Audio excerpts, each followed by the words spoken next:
পড়ছিলাম সিকান্দার শাহ কলমের রাইহা জুবাইর রিপ্তি। পর্ব সংখ্যা ৫। সিকান্দারের গাড়িটা ঢাকা বিশ্ববিদ্যালয়ের ফার্মেসি ডিপার্টমেন্টের সামনে থেকে বেরিয়ে চলে যেতে লাগলো কাঙ্ক্ষিত গন্তব্যের দিকে। সিকান্দারের দৃষ্টি স্থির হয়ে আছে সামনের দিকে রাস্তায়। মন তাহা তাকিয়ে আছে বাহিরে। গাড়িতে তাদের মধ্যে আর কোনো কথা হয়নি, দুইজনই চুপচাপ। তবে মন তাহা এক অদ্ভুত জিনিস টের পাচ্ছে। গাড়িতে অদ্ভুত রকমের সুন্দর একটা ঘ্রাণ পাচ্ছে। খুবই মিষ্টি আর স্নিগ্ধ মনে হচ্ছে ঘ্রাণটা। পারফিউম নাকি। যমুনা ফিউচার পার্কের সামনে গাড়িটা এসে থেমে গেল। মনতাহা আকস্মিক গাড়ি থেমে যাওয়ায় সামনে তাকিয়ে দেখে তারা মলের সামনে চলে গেছে। সিকান্দার গাড়ি থেকে বের হয়ে অপর পাশের দরজা খুলে দিল মনতাহাকে বের হবার জন্য। মনতাহা বের হতেই গাড়ির দরজা লাগিয়ে দিয়ে হাতের ইশারায় বলল, চলুন, ভেতরে সবাই অপেক্ষা করছে আমাদের জন্য। মনতাহা হাঁটা ধরল। তার পেছন পেছন হেঁটে আসছে সিকান্দার। মলের ভেতর ঢুকতেই গ্রাউন্ড ফ্লোরে দুই বাড়ির সকল সদস্যকে দেখা গেলেও দেখা গেল না কেবল অর্ণবের। সে এসব দেখতে পারবে না। তার উপর সিকান্দার যেভাবে শাসিয়েছে, বেচারার আসবেই না হয়তো। সাইদা মির্জা শাড়ির আঁচল সামনের দিকে টেনে ধরে তাদের দুজনকে আগাগোড়া দেখে বলল, অনেক অপেক্ষা করিয়েছ, এখন আর টাইম ওয়েস্ট করিও না, তাড়াতাড়ি কেনাকাটা শুরু করো। সিকান্দার ছোট্ট করে কেবল বলল, সময় লাগবে। সাইদা মির্জা তীক্ষ্ণ চোখে তাকালেন। সিকান্দার ফুপু আর ময়না বেগমের দিকে তাকিয়ে বলল, ফুপ্পু, চাচি, চলুন। তারা প্রথমে মেয়েদের জামা কাপড়ের দিকে গেল। মেহেন্দি, গায়ে হলুদ, বিয়ের বৌভাত, 3টে অনুষ্ঠানের জন্য কেনাকাটা করতে হবে। একটা বড়সড় দোকানের সামনে এসে মনতাহাকে বলা হলো তার পছন্দ মতো শাড়ি লেহেঙ্গা সিলেক্ট করতে। মেয়েটা পড়ে গেল বিপাকে। তার কখনো এসব বড় বড় শপিং মলে আসা হয়নি। জামা কাপড় সব ময়না বেগম কিনে দিয়েছে তার পছন্দ মতো। তার নিজের কখনো কেনাকাটা করার হলেও নিউ মার্কেটের সামনে ফুটপাথ থেকে কিনেছে। এখন আস্তাকে এখানে এনে এভাবে বিয়ের পোশাক পছন্দ করতে বলায় নার্ভাস হয়ে গেল। দোকানদার একের পর এক লেহেঙ্গার শাড়ি দেখাচ্ছে, আর সে দেখেই যাচ্ছে। সিকান্দারের ফুপু মনতাহার বাহুতে হাত রেখে বলে, কি হলো, পছন্দ করো, ভালো লাগছে না? তাহলে অন্য দোকানে যাওয়া উচিত। শুধু শুধু দাঁড়িয়ে থাকার মানে তো সময় ওয়েস্ট। ময়না বেগম লেহেঙ্গা শাড়ি উল্টে পাল্টে দেখে বলল, কালেকশনগুলো তো সুন্দরী, তোমার পছন্দ হচ্ছে না কেন? কি সমস্যা বলো? মনতাহা নিচু স্বরে জবাব দিল, আম্মু, এত এত কালেকশন যে আমি ঠিকমতো পছন্দ করতে পারছি না, তোমরা পছন্দ করে দাও। দূরে দাঁড়িয়ে থাকে সিকান্দার এবার এগিয়ে এলো। লেহেঙ্গার শাড়িগুলোতে একবার চোখ বুলিয়ে বলল, আপনার ভারী জিনিস ক্যারি করতে অস্বস্তি হবে মন? সিম্পল কিছু দেখাবো, যাতে বিয়ের সারাদিন কমফোর্ট ফিল পান? মনতাহা মাথা নাড়ল। তার সিম্পল কিছুই চাই। এত গর্জিয়াস পোশাক দেখে তার এখনই অস্বস্তি হচ্ছে। সিকান্দার প্রথমে মেরুন রঙের একটা বেনারসি নেয় বিয়ের জন্য, সবুজ রঙের গারারা নেয় মেহেন্দির জন্য, বাসন্তী কালারের সিম্পল লেহেঙ্গা নেয় গায়ে হলুদের জন্য, সর্বশেষ বৌভাতের জন্য নেয় পেঁয়াজ কালারের শাড়ি। 4টা পোশাকের দাম হলো 2 লাখ। সিকান্দার দামাদামি করেনি, যা চেয়েছে তাই দিয়েছে। মনতাহা চমকালো দাম শুনে। সে তো ফুটপাত থেকে কিনে দামাদামি করে। এই লোক একটা কথাও বলল না। পোশাক কেনা শেষ হতেই আসরের আজান দিয়ে দিল। সিকান্দারের ফুপু আর চাচিকে ফোন করে ডেকে আনিয়ে মনতাহাকে তাদের কাছে রেখে বলল, আমি একটু আসছি। কথাটা বলে সিকান্দার শপিং মলে থাকা নামাজের ওই দিকটায় চলে গেল। ওয়াশরুম থেকে উজু করে পকেট থেকে টুপিটা বের করে আসরের নামাজটা আদায় করে নিল। মনতাহা তখন দাঁড়িয়ে দাঁড়িয়ে মা ফুপুর কেনাকাটা দেখছিল। সিকান্দার হুট করে কোথায় চলে গেল তার জানা নেই। হয়তো কোনো কাজে গেছে। শপিং ব্যাগগুলো হাতে দিয়ে এদিক ওদিক তাকাতে তাকাতে হুট করে লিফটের ওদিক পানে চোখ যেতেই দেখল সিকান্দার লিফটের দরজা খুলতেই বেরিয়ে আসছে। মাথায় সাদা রঙের নামাজের টুপি, বা হাত দিয়ে মাথা থেকে টুপিটা খুলে প্যান্টের পকেটে ভরে তার দিকে এগিয়ে আসছে। লোকটা তাহলে নামাজ পড়তে গিয়েছিল। সিকান্দার মুনতাহার সামনে দাঁড়িয়ে তার থেকে শপিং ব্যাগগুলো নিজ হাতে নিয়ে তারপর তারা জুতার দোকানে গেল। 4 জোড়া জুতা নিল 60,000। এরপর তারা গোল্ডের দোকানে গেল। হাত, গলা, কান, নাক, মাথা সব জায়গায় গয়না মিলিয়ে 5 ভরি স্বর্ণ কিনে দেওয়া হলো। এখানে 10 লাখের উপরে টাকা খরচ হলো। সবশেষে আসা হলো কসমেটিক দোকানে। ব্র্যান্ডের অথেন্টিক প্রোডাক্ট সিকান্দার মুনতাহাকে কিনে দিল নিজ পছন্দ করে।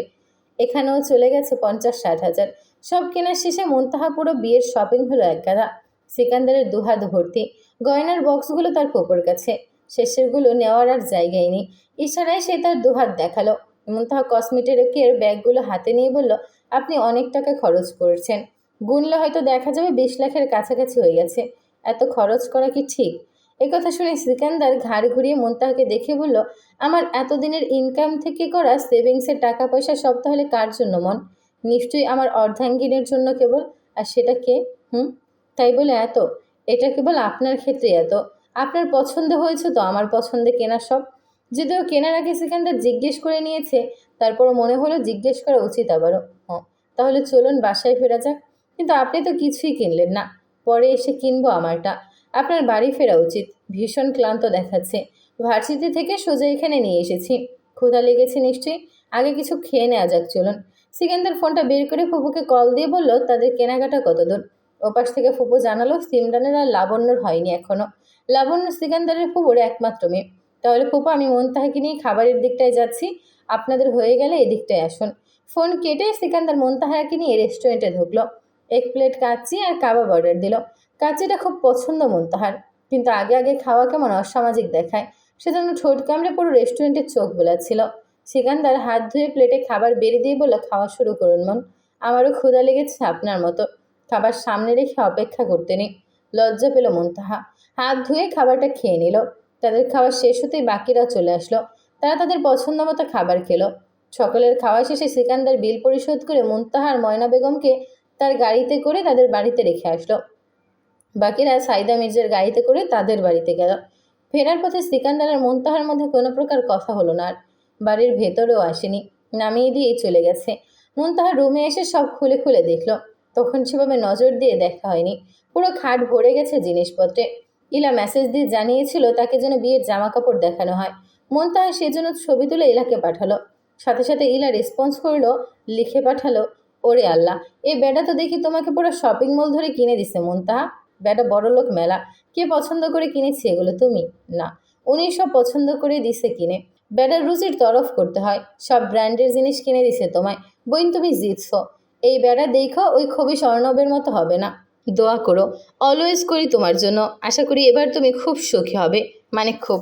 ভার্সিটিতে আসবে এই কয়দিন, নাকি বিয়ের পর আসবে একেবারে? শিওর বলতে পারছি না। ইমার্জেন্সি হলে যেতে হবে ভার্সিটিতে। আচ্ছা জানিও আসলে। বিয়েতে আসছো তো তুমি? ইলা হাই তোলার ইমোজি পাঠিয়ে বলো দাওয়াত দিয়েছিলে নাকি আমাকে? দিলাম তো। 13 তারিখ বিকেলে মেহেন্দি, 14 তারিখ সকালে গায়ে হলুদ আর দুপুরে বিয়ে, 15 তারিখ বৌভাত। আসছো তো? অবশ্যই আসবো। এখন রেস্ট নাও। ধকল গেছে অনেকটা। মুনতাহা ফোনটা হাত থেকে নামাতে গিয়েও আর নামাতে পারলো না। একটা নোটিফিকেশনে চোখ আটকে গেল। সিকান্দার শাহ ফ্রেন্ড রিকোয়েস্ট পাঠিয়েছে তাকে। প্রোফাইল ক্লিক করেই দেখলো প্রোফাইল লক করা। বেটা মানুষ আইডি লক করে রাখে। তবে প্রোফাইল পিকটা সুন্দর। কোনো এক মসজিদের বারান্দায় ছোট ছোট বাচ্চাদের সাথে কিঞ্চিত কুজো হয়ে ঝুঁকে হাসাহাসি করছে এমন টাইপের ছবিটা। মনে হচ্ছে আচমকা তোলা হয়েছিল অপ্রস্তুতভাবে। তবে ছবিটা দারুণ উঠেছে। সম্ভবত এটা বাংলাদেশে তোলা ছবি না, বাইরের দেশে কোনো কান্ট্রির হবে। বাচ্চাগুলোর ফেস গঠনে সেটাই বলছে। মুনতাহা আর মনে নেই রিকোয়েস্টটা অ্যাকসেপ্ট করতে। ওভাবে ফোনটা রেখে বিছানায় ছড়িয়ে ছিটিয়ে থাকা জিনিসগুলো ব্যাগে ভরে আলমারিতে রেখে দিল। রাতের খাবার সময় মুনতাহার বিয়ের অনুষ্ঠান নিয়ে কথা উঠল। ময়না বেগম জিজ্ঞেস করলেন মুনতাহার বাবাকে কি বলবে তার মেয়ের বিয়ের কথাটা। ময়না বেগমের শক্ত গলায় বলা বাক্য, না, বিয়েতে মেয়ের বাবা থাকাটা জরুরি। যাদের বাপ নেই তাদের কিভাবে বিয়ে হয়? সেভাবেই হবে মুনতাহার বিয়ে। আচ্ছা শান্ত হও। তোমাদের কেনাকাটা সব শেষ? আগামীকাল সিকান্দারকে নিয়ে যাব আমি আর নাদিব। ছেলেটা অনেক খরচ করেছে তাই না? মুনতাহাকে তো কিনে দিছেই, সাথে আমাদেরও দিছে। এজন্য আমি যেতে চাইনি, কেবল মুনতাহার জন্য যেতে হলো। মুনতাহা খাবার খেতে আসলে সাথে সাথে তাদের কথাবার্তা বন্ধ হয়ে যায়।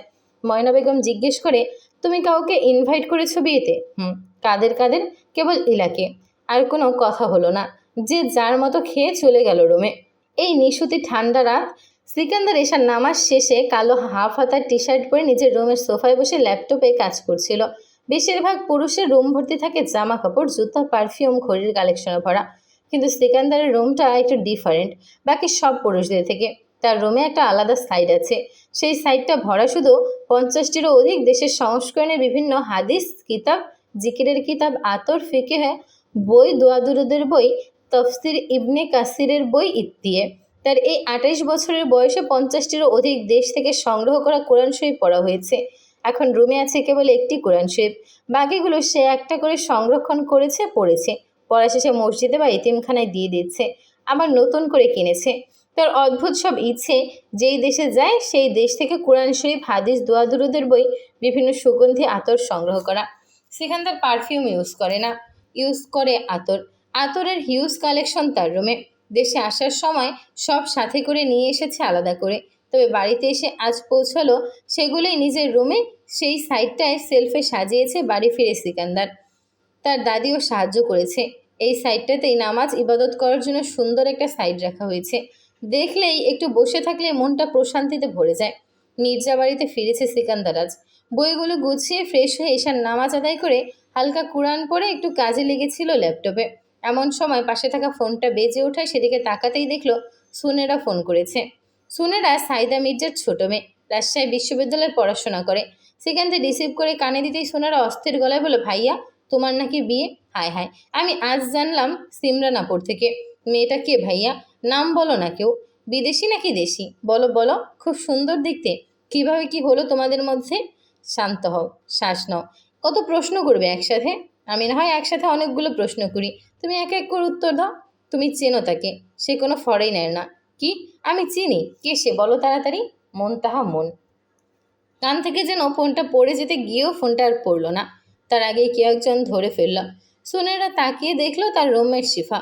ফোনটা কানে নিল ফের সে। আর ইউ সিরিয়াস ভাইয়া? মুনতাহা মুনকে বিয়ে করছো তুমি? আর বাড়ির সবাই মেনেও নিল? স্বার্থ ছাড়া কেউ মেনে নেবে তোমার মনে হয়? কি স্বার্থ আছে? তুমি বুঝবে না। বাড়ি আসছো কবে? এক্সাম চলছে ভাইয়া, 12 তারিখ শেষ হবে। সেদিন রাতেই রওনা দেব। বাবা আসবে? ঠিক আছে, সাবধানে থেকো। রাখি, আল্লাহ হাফেজ। ফোনটা কেটে যেতেই সুনেরার শরীর ঠান্ডা হয়ে গেল। পাশে শিফা মেয়েটা চুপচাপ বিছানা গোছাচ্ছে। এক নজর তাকালো সুনেরা। মন তাহার থেকে 2 বছরের বড় সুনেরা।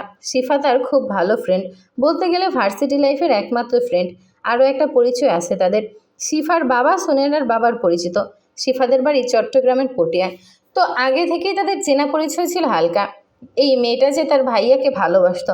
আচ্ছা, ওর কি কষ্ট হচ্ছে? মুখের হাবভাব দেখে কিছু ঠাওর করা যাচ্ছে না। ভাইয়া দেশে এসে শুনে মেয়েটা কত খুশি হয়েছিল। তারা দুজন প্ল্যানও করলো ঢাকা যাবে। সুনেরা শিফার কাঁধে হাত রেখে বলল, কষ্ট হচ্ছে তোর? শিফা তাকালো, মুখে হাসি ঝুলিয়ে বলল, কষ্ট কেন হবে আমার? তুই তো ভাইয়াকে বোকা মেয়ে, আর তুই সেগুলো সিরিয়াস ভেবে বসে আছিস। এমনি ফান করছিলাম। সুনেরা আর বিশ্বাস করতে পারলো না কথাটা। কিছু বলার জন্য উদ্যত হলে শিফা কাঁধ মুড়িয়ে দিয়ে বলল, গুড নাইট, সকালে কথা হবে। সুনেরা তপ্ত শ্বাস ফেলল। একতরফা ভালোবাসায় কিছু মেলে না। অথচ সুনেরা হয়তো জানে না তার ভাই সিকান্দারসা একতরফা ভালো চেয়েই তার ভালোবাসাকে পেতে যাচ্ছে। সুনেরা ঘরের বাতি নিভিয়ে বিছানায় শুয়ে পড়ল। শিফার বুকের ভেতরটাই কি যে কষ্ট হচ্ছে। আহা, কি অসহ্য যন্ত্রণা। চিৎকার করে কেঁদে নিজেকে একটু সান্ত্বনা দিতে অবধি পারছে না। পাহাড় সমান ব্যথা বুকে চেপে তাকে যুদ্ধ করতে হচ্ছে কান্না না করার জন্য। ছোট থেকেই তো তার পছন্দ ছিল সিকান্দারকে। যদিও তাদের ভেতর কখনো কথা হয়নি, তারপরও তাকেই ভালো লাগতো। কত বিয়ের প্রস্তাব আসলো তার, কেবল সিকান্দারকে ভালোবেসে ফেলার দরুন না করে দিয়েছে। এটুকু আশা ছিল সে দেশে ফিরলে বাড়িতে জানাবে। কিন্তু সে দেশে ফিরে তো নিজেরই বিয়ে ঠিক করে ফেলেছে। তারাও নিশ্চয়ই দাওয়াত পাবে বিয়েতে। কিভাবে যাবে? তার তো সহ্য করতেই কষ্ট হচ্ছে।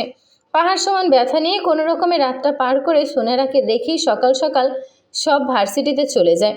তার নিজেকে একটু সামলে নেওয়ার জন্য স্পেস চাই। মন তা আজকে ভার্সিটিতে গিয়েছিল। সে 13 থেকে 15 তারিখ এই 3টে দিন যাবে না। ইলা ভার্সিটিতে থেকে শপিংয়ে গেছে। মুনতাহা বাড়ি এসে জানালো সালমান মির্জা, নাদিম আর সিকান্দার গেছে শপিং মলে। সিকান্দার খুব সিমসাম একটা সাদা পাঞ্জাবি আর কোটি নিল বিয়ের জন্য। বউ ভাতের জন্য শুটবুট নিল। মেহেন্দির জন্য কিছু কিনল না। মেহেন্দির অনুষ্ঠান কেবল মুনতাহার হবে। ছেলে মানুষ হাতে মেহেদি নিবে, বিষয়টা খুবই ইতস্তত লাগে সিকান্দারের। সালমান মির্জাই কিনে দিল। সিকান্দার বাধা দিতে চেয়েছিল, তবে নাদিম আর সালমান মির্জা শোনেনি। তারাও তাদের জন্য কিনেছে। সেলিম মির্জা ফোন করে মানা করে দিয়েছিল তার জন্য না কিনতে, সেজন্য তার জন্য কেনা হয়নি। নাদিম বাড়তি আরও একটা শার্ট কেনার জন্য আরেকটা দোকানে গেল। সেখান থেকে একটা ডার্ক ব্লু শার্ট কিনে বের হওয়ার সময় আকস্মিক এক মেয়ের সাথে ধাক্কা খেল। হাত থেকে সব শপিং ব্যাগগুলো পড়ে গেল। মুহূর্তেই মেজাজ তার সপ্তম আকাশে উঠে গেল। কিরমির করতে করতে বলল, কানা নাকি? চোখে দেখেন না? চোখে পেছনে রেখে হাঁটেন? ইলা হকচকিয়ে যায়। সে মোড় ঘুরতেছিল, কিভাবে বুঝবে পাশের গলি থেকে কেউ আসবে। ইলা শপিং ব্যাগগুলো উঠিয়ে দিতে দিতে বলে, দুঃখিত ভাইয়া, দেখিনি। নাদিম মেয়েলি গলা শুনে ঘাড় বাঁকিয়ে তাকায়। সে তো ভেবেছিল কোনো পুরুষ হবে। মাথাটা ঠান্ডা করে বলে, তোকে দেখে শুনে হাঁটুন। নেহাত আমি ভালো ছেলে বলে কিছু বলিনি। অন্য কেউ হলে সিন ক্রিয়েট করতো। নাদিম চলে গেল। ইলা হা হয়ে গেল। এই ছেলে বলে তাকে কিছু বলেনি, তাহলে শুরুতে কি বলেছিল ওইসব? বেটা বদ, খাটাস কোথাকার। বিকেলে সূর্য যখন তার আলোর গতি কমিয়ে হালকা রশ্মি ছড়াচ্ছে, তখন ময়না বেগম মুনতাহাকে নিয়ে বাড়ির পাশের টেইলার্সের দোকানে গেল। তার বডির মাপ দিয়ে ব্লাউজ পেটিকোট বানাতে দিয়ে আসলো। মাগরিবের আজান দেওয়ায় তারা বাড়ি আসে। এসে ময়না বেগম রাতের রান্না চড়ায়। মুনতাহা নিজের রুমে চলে আসে। পরনের বোরকাটা খুলে হাত মুখ ধুয়ে মাগরিবের নামাজটা শেষ করে চা নিয়ে বেলকনিতে বসতেই হোয়াটসঅ্যাপে মেসেজ আসে। মুনতাহা হোয়াটসঅ্যাপে ঢুকে দেখে সিকান্দার লিখে পাঠিয়েছে, আর কত ঘন্টা ঝুলিয়ে রাখবেন এই অধমকে মন। মুনতাহা বুঝল না কথার মানে। কোথায় ঝুলিয়ে রেখেছে সে তো বিয়েতে হ্যাঁ করেছি, তাহলে ঠিক বুঝলাম না। ফ্রেন্ড রিকোয়েস্ট পাঠিয়েছিলাম তো, দেখেছিলেন? ও হ্যাঁ, দুঃখিত, আমার মনে নেই, এক্ষুনি অ্যাকসেপ্ট করছি। মুনতাহা ফেসবুকে ঢুকে অ্যাকসেপ্ট করলো সিকান্দারের আইডিটা। তারপর স্ক্রল করতে লাগলো। আগে হয়তো সম্ভবত তার আইডি পাবলিক ছিল, কারণ পোস্টের রিচগুলো তাই বোঝাচ্ছে। রিসেন্ট হয়তো লক করেছে। লক করার পর আর কিছু পোস্ট করেনি। লাস্ট পোস্ট 2 মাস আগে। ফটো অপশনে ঢুকে দেখলো সিকান্দারের অনেক ছবি। বিভিন্ন দেশে গিয়েছিল, সেখানকার সৌন্দর্য তুলে ধরেছে ছবির মাধ্যমে। বেশিরভাগই বিভিন্ন নামকরা ঐতিহাসিক মসজিদ। লোকটা মক্কা মদিনাতেও গিয়েছিল, হজ ওমরা করেছে। বাহ, খুব ইসলামিক মাইন্ডের তাহলে। ওদিকে মুনতাহা সিকান্দারের আইডি স্ক্রল করছে, এই দিক থেকে সিকান্দার ও মুনতাহার আইডি স্ক্রল করছে, কারণ দুজনেরই আইডি লক ছিল। মুনতাহা খুব কমই পোস্ট করে ফেসবুকে। তার লাস্ট পোস্ট 6 মাস আগের, তারপর আর করেনি। ফ্রেন্ড মাত্র 21 জন, সেগুলো রিলেটিভ আর ভার্সিটির ফ্রেন্ড। মুনতাহা ছুটে হোয়াটসঅ্যাপে গেল, কিবোর্ডে টাইপ করলো, আপনার আমাকে পছন্দ হওয়ার কারণ কি? সাথে সাথে রিপ্লাই আসলো, কোনো কারণ নেই মন। অবশ্যই কোনো কারণ আছে, সত্যিই কোনো কারণ নেই। আমি কিন্তু আপনার জন্য পারফেক্ট নই, জানেন নিশ্চয়ই সেটা। আপনি যদি এটা মনে করেন তাহলে এটাই সই। আপনার পারফেক্ট হতে হবে না আমার জন্য। অবিশ্বাসের দুনিয়ায় সবাই আমাকে ছেড়ে চলে গেলেও আপনি শুধু আমার হয়ে থাকবেন, দ্যাটস এনাফ ফর মি। কিন্তু আমি খুবই সাধারণ। সাধারণের চেয়ে সুন্দর কিছু নেই পৃথিবীতে। আপনি সাধারণই অসাধারণ। আপনার আব্বা আম্মা আমাকে বিয়ের পর ছেড়ে দিতে বললে কি ছেড়ে দিবেন? আমি তো কাপুরুষ নই মন, রক্তে মাংসে গড়া পুরুষ। কারো কথায় কেন আমি আমার স্ত্রীকে ছেড়ে দেব? যেখানে আমি সব কিছু ছাড়তে রাজি কেবল আপনাকে পাওয়ার বিনিময়ে, সেখানে আপনাকে ছাড়ার প্রশ্ন আসছে কিভাবে? তাকদির আমাকে কখনো ভালোবাসা দেয়নি জীবনে, সেজন্য আপনার তাকদিরে সিকান্দার শাহকে লিখে রাখা হয়েছে। এই জন্যই বড় অবাক হচ্ছি। হুট করে কেউ বিনা কারণে আমাকে ভালোবাসলে, যত্ন করলে আমি ভীষণ দ্বিধাগ্রস্ত হই। অবহেলায় অভ্যস্ত যে। তাহলে এখন থেকেই সিকান্দার সাথে অভ্যস্ত হতে শিখুন মন। তার কাছে ভাতের অভাব হলেও আদর যত্নের আর ভালোবাসার অভাব হবে না কোনোদিন। আপনাকে ভালোবাসার পরিমাণ যদি ভালোবাসা নিজে মাপতে জানতো, তাহলে খোদ ভালোবাসা নিজেই আমার প্রিয়তমা হতে চাইতো। আমি মুগ্ধ হই আপনার সাথে কথা বলার সময়। বশ করার মন্ত্র জানেন আপনি। যদি জানতাম তাহলে কি আর আপনাকে পাওয়ার মাঝে এত আনন্দ, সেটা জানতে পারতাম? আপনি আমাকে পাওয়ার জন্য এত ব্যাকুল। আমার জীবনে আপনি এমন এক মানুষ যার অভাবে পুরো দুনিয়া শূন্য লাগে। একটা নিঃশ্বাস ফেলতেও কষ্ট হয়, বুক ভারী লাগে, মনে হয় শ্বাস আটকে আসছে। অথচ পৃথিবীতে কিন্তু অক্সিজেনের কোনো ঘাটতি নেই। তাহলে ব্যাকুলই বা হব না কেন বলুন? রাখি তাহলে আজ। জি অবশ্যই। ফোনটা কেটে দিতেই মসজিদ থেকে এশারের আজান ভেসে আসলো। সিকান্দার ফোনটা টেবিলে রেখে উঠতে নেবে, এমন সময় দরজার কড়া নেড়ে সেলিম মির্জা তার উপস্থিতি জানান দিয়ে বলল, আছো? হ্যাঁ আছি। সেলিম মির্জা ভেতরে ঢুকে ছেলের সামনে দাঁড়িয়ে বলেন, কথা ছিল তোমার সাথে। অপেক্ষা করুন, নামাজটা আগে পড়ে আসি। জরুরি কথা এটা। নামাজটা বেশি জরুরি আমার কাছে। আপনি অপেক্ষা করতে না পারলে আসুন, পরে কথা হবে। সেলিম মির্জা বসে অপেক্ষা করলো। সিকান্দার উঁচু করে নামাজ আদায় করে সেলিম মির্জার সামনে বসতেই সেলিম মির্জা বললেন, আমার ব্যবসা আর রাজনীতিতে কবে ঢুকছ?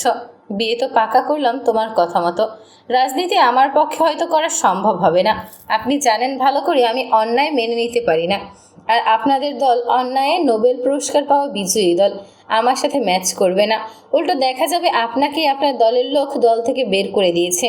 আপনি নিশ্চয়ই চাইবেন না আমাকে রাজনীতিতে ঢুকিয়ে নিজের বিপদ নিজেই ডেকে আনতে। সেলিম মির্জা ভাবল, সিকান্দার ভুল কিছু বলেনি। ঠিক আছে, তাহলে বিজনেসটা সামলাও। এখানে আমার একটা শর্ত আছে। আবার কি শর্ত? সবই তো মানলাম তোমার। আমি আপনার ব্যবসায় একজন কর্মী হিসেবে কাজ করব। মাস শেষে যেভাবে কর্মীরা স্যালারি পায়, আমাকেও সেভাবে স্যালারি দিতে হবে। সেলিম মির্জা এবার চমকে উঠল। মাথা খারাপ তোমার? তোমাকে আমি স্যালারি দিব বাকি কর্মীদের মতো? আমার সব কিছুই তো তোমার না। আমার সব কিছু যেমন আপনার না, তেমন আপনার কোনো কিছুই আমার না। আমি ফ্রিতে আপনার থেকে কোনো ফেভার নিতে চাই না। আপনি রাজি হলে তবেই আমি জয়েন হব। তুমি বাবা ছেলের সম্পর্কটা রাখলে না দেখছি। সে তো অনেক আগে থেকেই রাখিনি, নতুন মনে হলো আপনার কাছে আজ। ঠিক আছে, মাস শেষে তোমাকে আমি স্যালারি দেব। সিইও হিসেবে কবে জয়েন করছো তাহলে? বিয়ের একদিন পর থেকেই। এবার আসুন, আমি ঘুমাবো।